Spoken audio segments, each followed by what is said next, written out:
So the reason for the bloody invasion of the Sotnik-TV was revealed by their leader at a press conference in Gostiny Dvor. It turns out that they were bored with stability and calm, and wanted some action so much that they could shoot themselves. So they rushed to Ukraine, creating a bloody action. And now it's all over. Losing is not manly. The whole world should respect their thirst for action and invite him to the negotiating table, otherwise they will hit them with the Oreshnik. Putin even suggested holding a kind of duel. The West chooses any object in Kyiv and surrounds it with its anti-missile defense systems, and the Kremlin hits it with its Oreshnik, which is impossible to shoot down. This is the kind of game from a mentally ill kid. Beat my shit out of the gateway. Zelensky twirled his finger at his temple and slapped the bald guy, and he launched ballistic missiles at Kyiv on Friday morning. The information field immediately began to howl that Putlo was offended by Zelensky's insult and took revenge. But this is not true. The strike on Kyiv was planned earlier.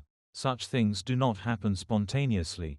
Flight plans are approved in advance, targets are designated, ammunition is allocated. And the information leak about Putin's offense was launched in order to shift responsibility for the strike on Kyiv directly to Zelensky. In the Golosaevsky district of Kyiv, a heating main was damaged due to the fall of a missile or its debris. 630 residential buildings, 16 medical institutions, 17 schools and 13 kindergartens were left without heat. The strike was presumably carried out by Kinzhal aeroballistic missiles from MiG-31K aircraft, as well as Iskander ballistic missiles. Later, Belousov's ministry stated that this strike was a response to the attack of the Ukrainian armed forces on the Rostov region. True, the Russian Defense Ministry has not yet responded to the liquidation of its General Kirillov, and in general, is trying in every way to hush up and remove this disturbing episode from the information field. And the bald commander-in-chief publicly raves about the Istanbul agreements. His tame toad Orban told EU leaders that he will not agree to extend sanctions against Russia until the inauguration of the elected US President Donald Trump. It would seem, what do EU sanctions and US President Trump have to do with it? But Putin is being squeezed by sanctions. He is ready to go to conflict in the Baltic Sea, sending military troughs to accompany his rusty tankers transporting sanctioned oil.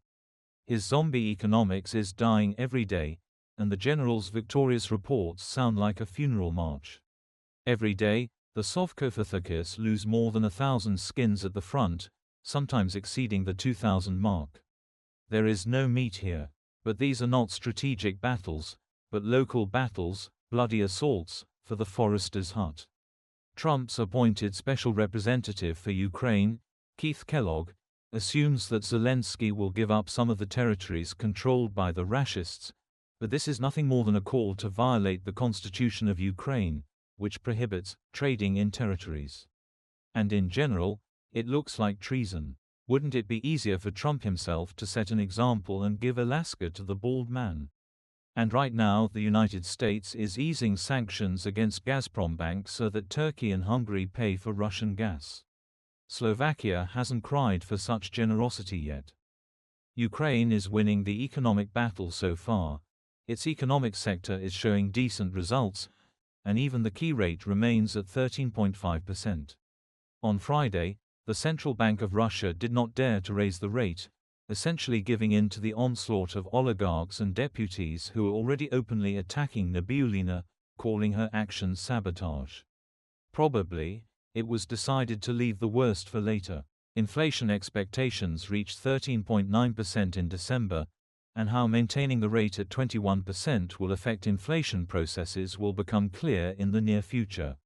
Nevertheless, according to FOM, the level of calm of cave organisms added 2 points, and the level of anxiety decreased by 1 point. Until it starts flying over Moscow and St. Petersburg, the Sotnik-TV will not care. They were not even alarmed by the escape of boys in panties from Syria, which the propaganda called a temporary retreat. But the spokesman for the U.S. Department of Defense, Major General Pat Ryder, reported that there are currently about 2,000 American troops in Syria. Until recently, there were 900 of them in Syria, meaning that the group has more than doubled. But champagne is already bubbling and Olivier salad is being stirred in their woolly skulls. They are waiting for Trump, who is raving about the Nobel Peace Prize in order to outdo Obama. This inflamed vanity looks vulgar against the backdrop of the deaths and suffering of Ukraine, but whoever is elected is the one they will have to live with for the next 4 years. Biden is smoothly handing over the levers of control to the new administration.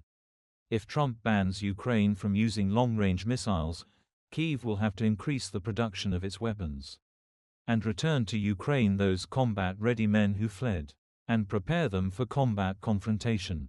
Ukraine has no other choice, because at the end of this war, only one will survive, either Ukraine or a Kiev empire.